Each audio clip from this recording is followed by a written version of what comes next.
C'est le premier astronaute privé qui va financer son propre lancement. Et à l'âge de 62 ans, je pense que c'est une bonne nouvelle pour tous les amateurs de l'espace qui, aujourd'hui, va permettre en fait de dire que l'espace est ouvert à tous.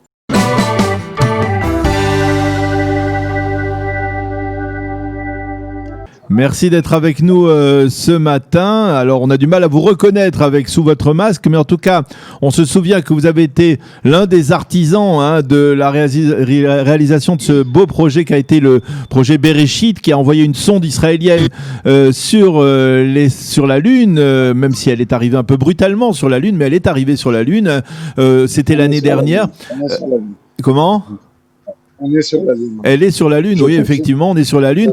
Alors, bien entendu, cette annonce hier faite par le président de l'État, Reuven Rivlin, sur la nomination d'un second astronaute israélien qui va être envoyé dans l'espace l'année prochaine, nous a rappelé votre implication dans le monde de l'aérospatiale en Israël, de l'espace en général. Alors, qu'est-ce que vous avez ressenti lorsque vous avez appris cette information du second astronaute israélien ?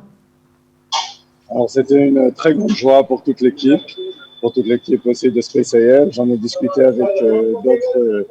J'ai discuté aussi avec d'autres ingénieurs. C'est une très grande joie. Il faut surtout souligner que c'est le premier astronaute privé qui va financer son propre lancement. Et à l'âge de 62 ans, je pense que c'est une bonne nouvelle pour tous les amateurs de l'espace qui, aujourd'hui, va permettre en fait de dire que l'espace est ouvert à tous. Alors justement, on va revenir sur l'aspect privé de cet envoi de cet astronaute israélien, mais je voudrais d'abord revenir sur son projet, sur sa mission. Quelle sera sa mission de Eitan Stiva dans la navette, le laboratoire international spatial international? ISS, c'est la Station spatiale internationale. Voilà, la Station spatiale internationale. Son projet sera surtout scientifique, des missions scientifiques, sera aussi éducatif. Il y a une chaîne, un peu comme la chaîne de la Knesset de la NASA, sur la Station spatiale internationale, qui ont des émissions pour les enfants, qui leur montrent des petites expériences scientifiques à la portée de tous. Par exemple, comment est-ce qu'on fait pour boire dans l'espace, qui leur montre aux enfants de découvrir une réalité qui est un peu différente, celle de la réalité spatiale. Et donc, ça va être surtout scientifique et éducatif. On a noté l'âge de Eitan Stiva, il a 62 ans, alors ce n'est pas très vieux, mais ce n'est pas très jeune aussi. Est-ce qu'il y a un problème d'âge pour les astronautes en général ? En général, les problèmes dans l'espace sont surtout des problèmes pour les os.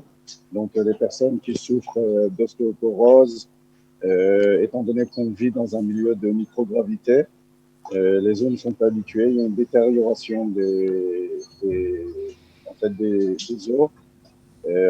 Donc, ça, ce sont des sujets qui sont étudiés sur les astronautes. Donc, c'est aussi le sujet physiologique est aussi à prendre en compte quand on fait une mission spatiale. Mais je pense que c'est une bonne nouvelle pour nous tous, dans le sens de dire que finalement, on peut le faire à n'importe quel âge. J'exagère un peu, mais je pense que ça donne de l'espoir. Alors, vous le disiez, donc c'est le premier vol privé, le premier astronaute privé, contrairement au regretté Ilan Ramon, qui était le premier astronaute israélien qui a participé donc au programme des navets de la NASA. Qu'est-ce qui change ? Est-ce que véritablement l'avenir de l'espace, c'est un avenir privé ? Parce qu'on voit ce qu'il y a quelques jours, le programme SpaceX de Elon Musk a envoyé 4 astronautes dans l'espace. On voit aussi même votre programme, Bereshit, c'était un programme privé d'initiative, on va dire, philanthropique. C'est l'avenir de l'espace, c'est-à-dire les gouvernements vont réduire considérablement leur investissement dans l'espace au profit de l'investissement privé ?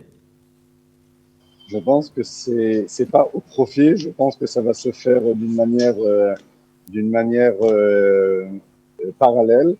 Le secteur privé ne compte pas concurrencer le budget des États. d'un point de vue, mais fait avancer plus rapidement tout ce qui concerne le développement. Donc je pense que cette connexion entre le secteur privé et le secteur de l'État qui a les budgets qui sont d'une autre ampleur, je pense que ça pourra faire que avancer de l'avant et plus vite.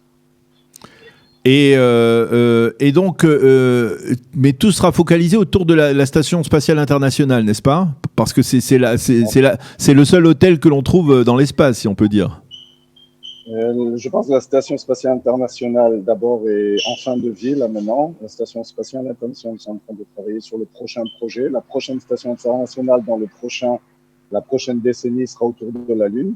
Donc, au fur et à mesure, c'est parmi les, je dirais, pas les dernières missions, mais les prochaines missions seront autour de la Lune pour étudier le comportement physiologique humain plus loin de la Terre. Ça, c'est déjà à savoir, mais je pense que surtout l'avenir de l'espace, pour le public et pour le privé, dans la prochaine décennie ou dans les 2 prochaines décennies, seront sur Mars. Mars, c'est le prochain objectif. Dans les prochaines décennies, c'est-à-dire, vous pensez que dans 10-20 ans, on ira sur Mars relativement facilement? Je ne pense pas que tout le monde pourra y aller facilement, parce que ce qu'il faut savoir pour Mars, c'est un trajet d'à peu près une demi-année. Et on ne peut pas revenir avant 2 ans. Donc ça veut dire que ça sera au moins des voyages de 3-4 ans. Mais je pense dans les 2 prochaines décennies, à part si on a des surprises sur Terre ou si les objectifs sont changés, mais théoriquement la prochaine étape du spatial, c'est Mars. Eh bien, Ariel Gomez, merci beaucoup d'avoir accepté de répondre à nos questions ce matin. On vous souhaite une bonne journée. À bientôt et on espère se retrouver, Rudy Khodeshtov, on espère se retrouver bien entendu dans des circonstances réjouissantes pour le monde de l'espace en Israël. À bientôt. Amen. Merci, Khodeshtov. Khodeshtov.